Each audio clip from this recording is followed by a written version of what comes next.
नमस्कार दोस्तों। आज की जो घटना है वो पुरानी है, लगभग 6 माह पुरानी है। आज की जो घटना है, आज का जो राज्य है वो है बिहार।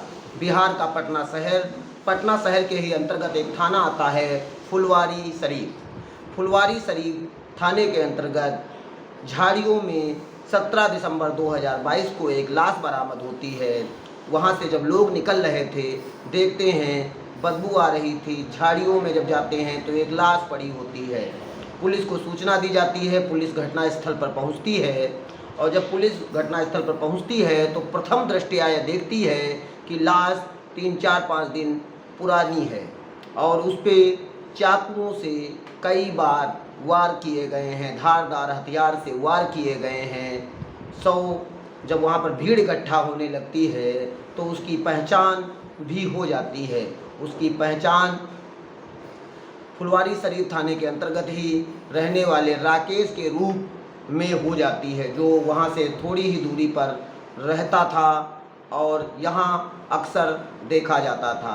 जब परिवार वालों को सूचना दी जाती है, परिवार वाले आते हैं तो परिवार वाले बताते हैं कि मेरे लड़के की किसी से कोई भी ऐसी दुश्मनी न थी। अब पुलिस के पास इस केस को सॉल्व करने के लिए पूरा चैलेंज टाइप का हो जाता है। पुलिस 100 का पंचनामा भरकर पोस्टमार्टम के लिए भेज देती है। पोस्टमार्टम में जो रिपोर्ट आती है वो रिपोर्ट ये आती है कि उस पर चाकू से या धारदार हथियार से कई बार वार किए गए हैं। अधिक रक्तस्राव होने की वजह से उसकी मृत्यु हो गई। लेकिन जब पुलिस के जो अधिकारी होते हैं वो जब घर वालों से बार बार बात करते हैं, पूछताछ करते हैं, तो ये पाया जाता है कि इसकी मौसी के एक लड़का था जो सूरज, उसकी आज से 6 महीने पहले हत्या की गई थी। तो पुलिस वाले के जो अधिकारी हैं वो पूछते हैं उसकी हत्या क्यों हुई थी, तो बताते हैं परिवार के लोग कि अवैध संबंधों की वजह से उसकी हत्या कर दी गई थी। हत्या में जो इसके एक शादीशुदा महिला से अवैध संबंध थे, उसके परिवार वालों के मना करने के बाद भी इसकी मौसी का लड़का सूरज उस महिला के पीछे पड़ा हुआ था और उसकी शादी भी घर वालों ने कर दी थी।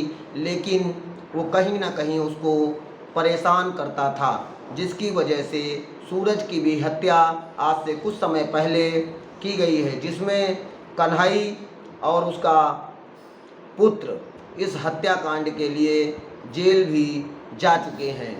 तो पुलिस को पता नहीं क्यों ऐसा लगने लगता है कि राकेश की हत्याकांड का तार कहीं ना कहीं उस कांड से भी जुड़ा हुआ है।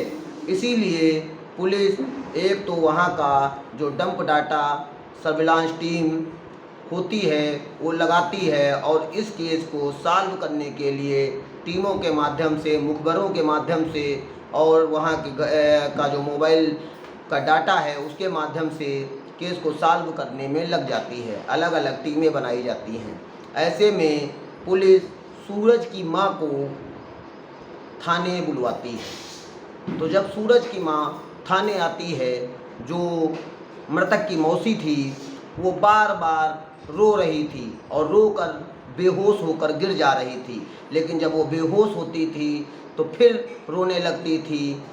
पुलिस को ऐसा लग रहा था कहीं ना कहीं वो बन बन के रो रही है, क्योंकि पुलिस विभाग में भी जब वरिष्ठ अधिकारी होते हैं जिनकी ड्यूटी लगभग 10, 15, 20 साल वो पुलिस सेवा में कार्य कर चुके हैं, उनको बहुत से केसों को वो लोग सॉल्व करते हैं। उनको इतना तो एक्सपीरियंस होता ही है कि कौन असलियत में दुखी है और कौन बन बन के दुखी होने का नाटक या नौटंकी कर रहा है।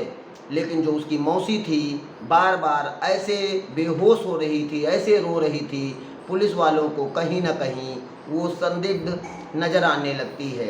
पहले तो उससे महिला होने के नाते बड़ी सभ्यता और सलीके से बात की जा रही थी, लेकिन जब पुलिस का शक गहरा होने लगता है तो पुलिस महिला पुलिसकर्मियों की मदद से उसके ऊपर सख्ती करने का प्रयास करती है। लेकिन जब बहुत ज़्यादा सख्ती करती है तो वो महिला टूट जाती है और टूटने के बाद जो घटना बताती है वो आप भी सुनेंगे तो बिल्कुल सन्न रह जाएंगे। एक माँ मौसी को मासी कहा जाता है, क्योंकि माँ के ही समान मौसी का दर्जा हमारे भारतीय परंपरा के रिश्तों में दिया गया है। वो मौसी कैसे अपने सगी बहन के लड़के की हत्या करवा सकती है। वो बताती है कि मेरे बेटे सूरज की हत्या हो गई थी क्योंकि वो किसी महिला के साथ अवैध संबंधों में था और अवैध संबंधों की वजह से उसकी हत्या कन्हई, लड़की के बाप और लड़की के भाई ने कर दी थी। लेकिन उसकी हत्या हो जाने के बाद बहुत बवाल भी होता है, केस दर्ज किया जाता है और जेल चले जाते हैं। हम लोग सौ का अंतिम संस्कार कर देते हैं। लेकिन सूरज के मर जाने के बाद उसकी आत्मा कहीं ना कहीं मेरे ऊपर आती थी, मुझे परेशान करती थी और ऐसा परेशान करती थी कि मुझे लगता था कि मेरे सूरज की आत्मा को शांति नहीं मिल पाई। ऐसे में मैं बहुत परेशान रहती थी। कभी कभी तो इतना परेशान हो जाती थी कि मुझे भी आत्महत्या कर लेने का प्लान मेरे मन में आने लगता था। ऐसे में ये समस्या मैंने अपनी बहन को बताई, मतलब सूरज की बुआ को। तो सूरज की बुआ ने बताया कि आरा के पास, भोजपुरा के पास एक तांत्रिक रहते हैं, वो आपकी इस समस्या का समाधान कर सकते हैं। मैंने उसकी बुआ के बताए अनुसार उस तांत्रिक के पास जाने का प्लान बनाया। तांत्रिक, आप लोगों ने भी सुना होगा कि तांत्रिक जो होते हैं वो कहीं ना कहीं तंत्र मंत्र और ढोंग के आधार पर लोगों को ऐसी कोई ना कोई कहानी बता देते हैं। होता क्या है, जब कोई ऐसे लोगों के पास जाता है तो ऐसे उनके बहुत से चिरांडू, बहुत से उनके भक्तजन, बहुत से उनके चाहने वाले बाहर बैठे रहते हैं। और जब तक कि तुम्हारा नंबर आता है, क्योंकि पर्ची के माध्यम से नंबर आता है, तब तक वो थोड़ी बहुत जानकारी व्यक्ति से इकट्ठा कर लेते हैं और वही जानकारी वो ऐसे तांत्रिकों के पास पहुंच जाती है। उसमें थोड़ा सा नमक मिर्चा लगाकर तांत्रिक लोग ऐसा बता देते हैं जिसमें परेशान व्यक्ति को अपना समाधान नज़र आने लगता है। और जब उसकी ननद और जो सूरज की माँ थी देवमंती देवी तांत्रिक के पास जाती हैं, तो तांत्रिक बड़े बड़े बालों वाला व्यक्ति वो बालों को झटकाते हुए, थोड़े बहुत मंत्रों का उच्चारण करते हुए और स्वाहा और ऐसे करके वो बताता है कि कन्हई राम और उसके पुत्र के अलावा तुम्हारी बहन का लड़का राकेश भी कहीं न कहीं तुम्हारे पुत्र की हत्या में शामिल था। और जब तक तुम राकेश की बलि नहीं चढ़ाओगी और राकेश ऊपर जाकर सूरज से माफ़ी नहीं मांगेगा, तब तक तुम्हारी आत्मा को शांति नहीं मिल पाएगी और ना ही सूरज की आत्मा को शांति मिल पाएगी। जब तांत्रिक ये बताता है तो दमयंती देवी का भी विश्वास प्रबल हो जाता है। उनको भी लगता है कि राकेश ने ही हो सकता है वो उसकी हत्या की हो, क्योंकि सूरज और राकेश बहुत से लोग गांजा पीने के शौकीन थे, गंजेड़ी टाइप के आदमी थे, नशेड़ी टाइप के आदमी थे और इन लोगों की दोस्ती भी बहुत प्रांगण थी। हो सकता है मेरी बहन का लड़का भी इसमें शामिल हो।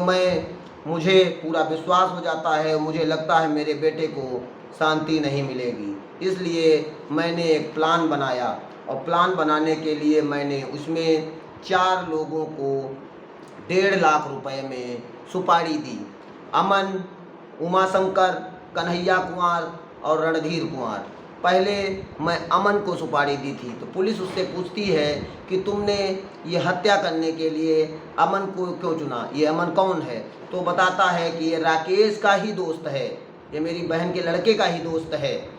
तो कहता है अमन को क्यों चुना? तो वो बताती है मेरा बेटा सूरज अमन के बारे में बताता था कि वो बहुत बार जेल, 2-3 बार जेल जा चुका है, वो थोड़ा क्रिमिनल टाइप का आदमी है। जबकि अमन जो था वो एक एसी मैकेनिक था। अमन से दमयंती की 1.5 लाख रुपए में सुपारी तय होती है राकेश की हत्या करने के लिए, क्योंकि राकेश, उमाशंकर, रणधीर कुमार और कन्हैया कुमार ये भी सब राकेश के ही दोस्त थे, सभी एक तरह से गंजेड़ी टाइप के ही आदमी थे। ऐसे में अमन को ये 50,000 रुपये देती है और बताती है कि काम करने के बाद 1,00,000 रुपये मैं तुम्हें और दे दूँगी। अमन अपने दोस्त उमाशंकर के साथ ये प्लान बनाता है, फिर बाद में अपने 2 गजेड़ी दोस्तों कन्हैया कुमार और रणधीर कुमार को भी इसमें शामिल कर लेता है।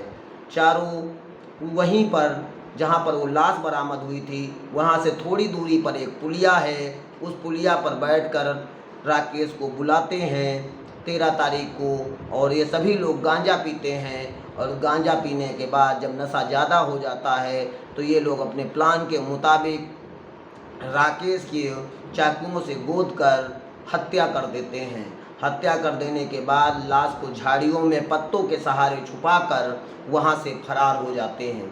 जैसा कि दमयंती देवी ने बताया, ऐसे देवमंती देवी ने बताया, उसके बाद पुलिस वहां का जो डाटा था, वहां की जो मोबाइल लोकेशन थी उसको निकाला जाता है, सारे मोबाइल की डिटेल निकाली जाती है। देवमंती देवी के बयान को दर्ज किया जाता है और सारे बयानात के आधार पर अमन को उसके यहाँ से उठाया जाता है। अमन से भी बयानात दर्ज किए जाते हैं और उसके बाद उमाशंकर, कन्हैया कुमार, रणधीर कुमार सभी को पुलिस बारी बारी से उठाती है। सभी लोगों से केस की तफ्तीश की जाती है। तो जो देवमंती देवी बता रही थी वही इसमें भी निकल कर आता है और इन्हीं लोगों की निशानदेही पर उस तांत्रिक बाबा को, जिसने एक निर्दोष की हत्या अपने ढोंग के चक्कर में, अपने आप को बहुत बड़ा बाबा दिखाने के चक्कर में देवमंती देवी की मति भ्रम करके उसको भ्रमित करके करवाने में सलाह दी थी, उसको भी आरोपी पुलिस बनाती है। ऐसे में 7 लोगों को पुलिस इस केस में लेती है। नंबर 1 देवमंती देवी, नंबर 2 तांत्रिक बाबा, नंबर 3 अमन, नंबर 4 उमाशंकर, नंबर 5 कन्हैया कुमार और नंबर 6 रणधीर कुमार। 6 लोगों को ही पुलिस इसमें दोषी करार देती है और इन सबको भारतीय दंड संहिता की धाराओं के अंतर्गत मुकदमा पंजीकृत करते हुए और जेल भेज देती है। लेकिन इस कहानी से हमें ये जो घटना हुई थी या जो वारदात हुई थी, इसमें एक सीखने की आवश्यकता ये है कि आज के समय में जब हम लोग ट्रेन में, बस में या बहुत से ऐसे सार्वजनिक स्थान हैं जहां पर आपने देखा होगा कि पोस्टर चिपके रहते हैं, प्यार में छुटकारा पाना चाहते हूँ तो मिलें, और प्यार में धोखा खाए लोग मिलें, और इसी प्रकार के बहुत से सौतन से छुटकारा, और कहीं दुख दर्द मिटाने के लिए मिले बाबा खां बंगाली।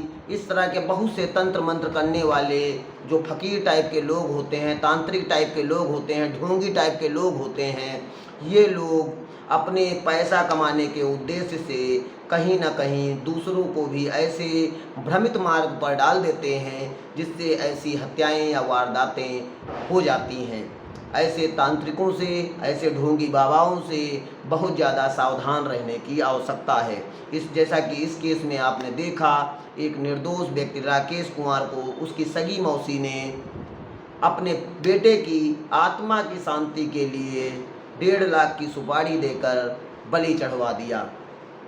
और कहीं ना कहीं ये जो दोस्त होते हैं, जो नशे में, आप लोग जब नशा करते हैं तो आपके साथ बैठने वाले दोस्तों ने ही उस दोस्त की सुपारी भी ले ली, 1.5 लाख रुपए में सुपारी ले ली और चाकुओं से निर्मम तरीके से उसकी हत्या कर दी, सिर्फ गांजा के पैसों को जुटाने के लिए, क्योंकि उन लोगों की आदत थी गांजा पीना, उनके पास पैसे इतने ज़्यादा नहीं रहते थे।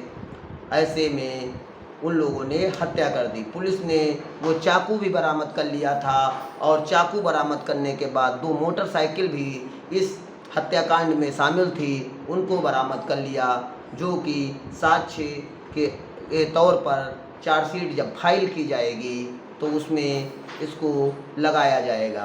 तो आप लोग, सभी लोग ऐसी घटनाओं से, ऐसी वारदातों से सतर्क रहें, सावधान रहें और जागरूक रहें, और दूसरों को भी सतर्क और सावधान और जागरूक करते रहें। और आप मेरे चैनल को भी लाइक करें, कमेंट करें, शेयर करें और सब्सक्राइब करें, और इसी प्रकार की जो घटनाएं होती हैं उनसे सतर्क होते रहें। धन्यवाद। जय हिंद, जय भारत।